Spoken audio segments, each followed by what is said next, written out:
देखते ही देखते शाम होने से पहले ही ढाबे का सारा चिकन तंदूरी करी फिर से बिक जाता है। गल्ला पैसों से भर जाता है। धीरे धीरे समय बीता, हफ्ते 2 हफ्ते बीत जाते हैं। ढाबे का मालिक बिरजू के हाथ को पकड़ने की कोशिश करता है, पर कुछ न कुछ कमी निकल जाती है। हर दिन की तरह आज भी बिरजू का बनाया चिकन समय से पहले खत्म हो जाता है और वो अपना काम निपटाकर अपने घर चला जाता है।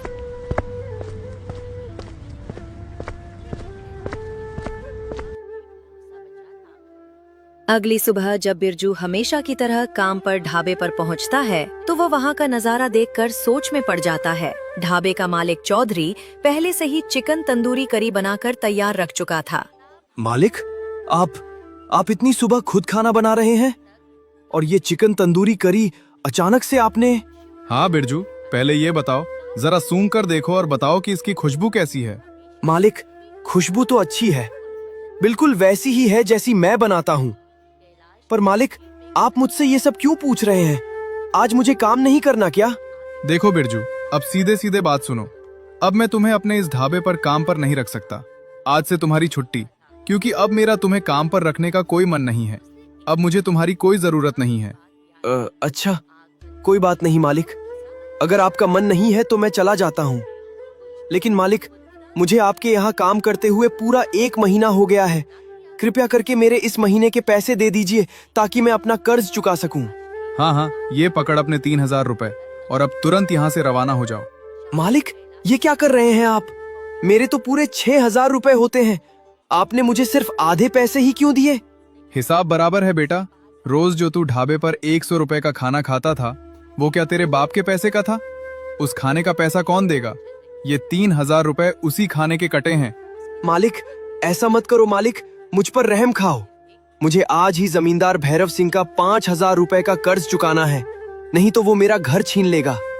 मालिक, मेरे पूरे पैसे दे दो। ओए बिरजू, ज्यादा बकवास मत कर। लेना है तो ये 3000 रुपए ले, नहीं तो ये भी नहीं मिलेंगे। निकल यहाँ से, यहाँ खाना मुफ्त में नहीं आता है। भाग। ठीक है मालिक, भगवान सब देख रहा है। लाइए, ये पैसे ही दे दीजिए। पैसे लेकर बिरजू भारी कदमों से अपने घर आता है।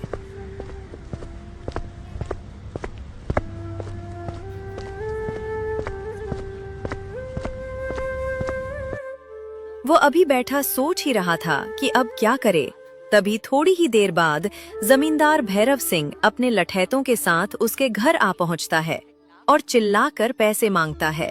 ओए बिरजू, महीने की आखिरी तारीख आ गई, निकाल मेरे 5000 रुपए, नहीं तो अभी के अभी बाहर निकल यहाँ से। जमींदार साहब, ये लीजिए 3000 रुपए। ढाबे वाले मालिक ने मेरे पैसे काट लिए। मेरे पास बस इतने ही जुड़ पाए हैं। बाकी के 2000 रुपए मैं अगले कुछ दिनों में चुका दूंगा साहब, प्लीज मान जाइए। क्या सिर्फ 3000 रुपए? तूने क्या मुझे भिखारी समझ रखा है रे? मैंने तुझसे पूरे 5000 रुपए मांगे थे। रहम करो मालिक, मुझ अनाथ पर रहम करो। इस समय मेरे पास और पैसे नहीं हैं। मुझे घर से मत निकालो साहब। कोई रहम वहम नहीं। वादा पूरा नहीं हुआ तो शर्त के मुताबिक आज से तेरा ये घर और तेरी ये जमीन मेरी हुई। लठैतों, उठाओ इसका सामान और फेंको बाहर। नहीं साहब, ऐसा मत करो। मैं कहाँ जाऊंगा?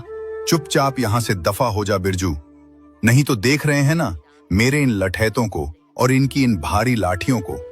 अगर इन्होंने अपना हाथ साफ किया तो तेरा क्या हाल करेंगे तू सोच भी नहीं सकता। भाग यहाँ से। जमींदार के खौफ और बेरहमी के आगे बिरजू लाचार था। वो बचे हुए 3000 रुपए अपनी जेब में लेकर हमेशा के लिए अपना घर छोड़ देता है। वो खुद से बेहद उदास और निराश होकर गांव से बाहर निकल गया। उसे समझ में नहीं आ रहा था कि वो कहाँ जाए। तभी सुनसान रास्ते पर एक पेड़ के नीचे उसे एक बुजुर्ग व्यक्ति मिलते हैं। बेटा, तुम इस कदर निराश और उदास क्यों हो? तुम्हारे ये आंसू बता रहे हैं कि तुम पर दुखों का कोई बड़ा पहाड़ टूटा है। आखिर क्या बात है, मुझे बताओ। बाबा की ममता भरी बातें सुनकर बिरजू का दिल भर आता है। वह रोते रोते उन्हें अपनी सारी कहानी सुना देता है। माता पिता का गुजर जाना, जमींदार की धमकी, ढाबे वाले चौधरी की चालाकी और धोखे से उसका घर छीना जाना। बिरजू की यह आप बीती सुनकर बाबा की आंखें भी नम हो जाती हैं। ओह, उस लालची चौधरी और जालिम जमींदार ने एक अनाथ बच्चे के साथ इतना बड़ा अन्याय किया? भगवान के घर देर है, अंधेर नहीं बेटा। तुम हिम्मत मत हारो। देखो, मेरा घर इस गांव के बिल्कुल आखिरी छोर पर नदी और जंगल के किनारे है। वहां मैं बिल्कुल अकेला रहता हूं। अगर तुम चाहो तो मेरे साथ मेरे घर पर रह सकते हो।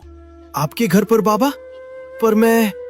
हाँ बेटा, और सुनो, मेरे घर के पास से जो नदी का रास्ता जाता है वो दूसरे गांवों को जोड़ता है।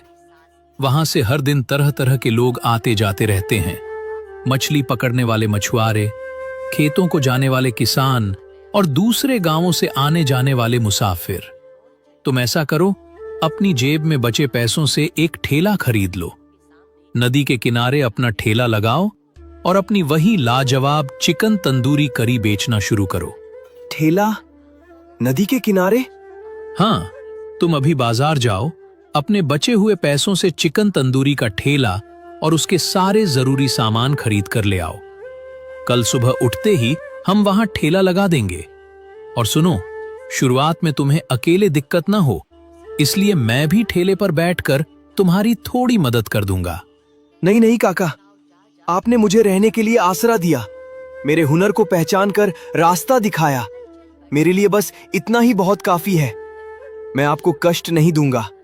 मैं तुरंत अभी इसी वक्त बाजार जा रहा हूं और ठेला तथा चिकन का सारा सामान और मसाले खरीद कर लाता हूं। कल सुबह ही हम नदी और जंगल के पास तंदूरी चिकन बेचेंगे।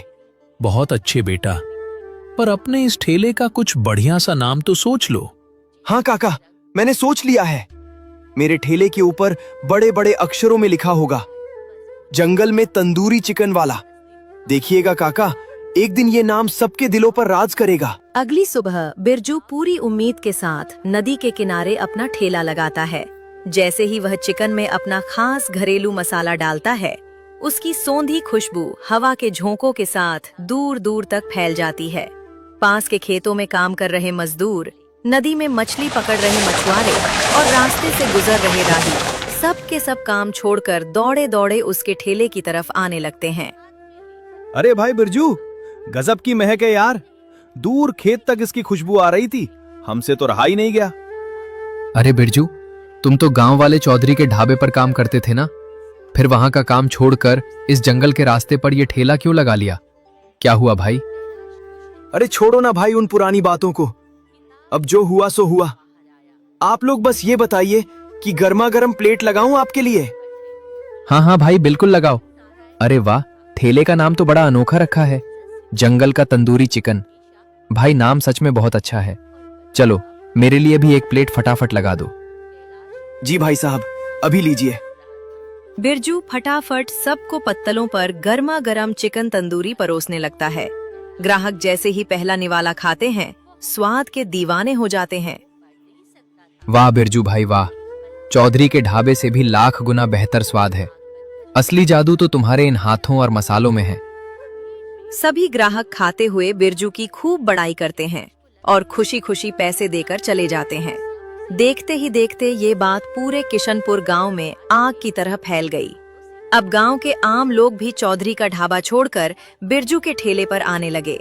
चौधरी के ढाबे का नजारा बिल्कुल बदल चुका था।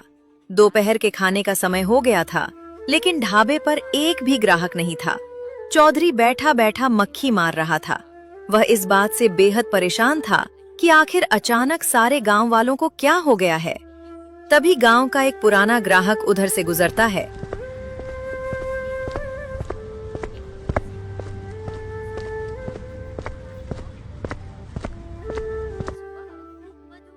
और ढाबे को खाली देखकर रुक जाता है। राम राम चौधरी भाई। अरे आज क्या बात है, दोपहर के वक्त भी तुम्हारा पूरा ढाबा खाली पड़ा है, कोई आदमी नजर नहीं आ रहा। सब खैरियत तो है ना? अरे राम राम भाई, मैं तो खुद सुबह से परेशान हूँ। समझ नहीं आ रहा कि आज सारे गांव वाले कहाँ गायब हो गए हैं। कोई मेरे ढाबे की तरफ झांक भी नहीं रहा है। तुम्हें कुछ पता है क्या कि माजरा क्या है? अरे चौधरी भाई, तुम्हें नहीं पता? गांव के जितने भी लोग हैं वे सब अब बाजार नहीं आ रहे। गांव के बाहर जंगल के रास्ते पर एक नया ठेला खुला है, जंगल का तंदूरी चिकन वाला। गांव के सारे लोग वही टूट पड़े हैं। क्या जंगल में तंदूरी चिकन का ठेला? पर इस जंगल के सुनसान रास्ते पर भला किसने हिम्मत की दुकान खोलने की?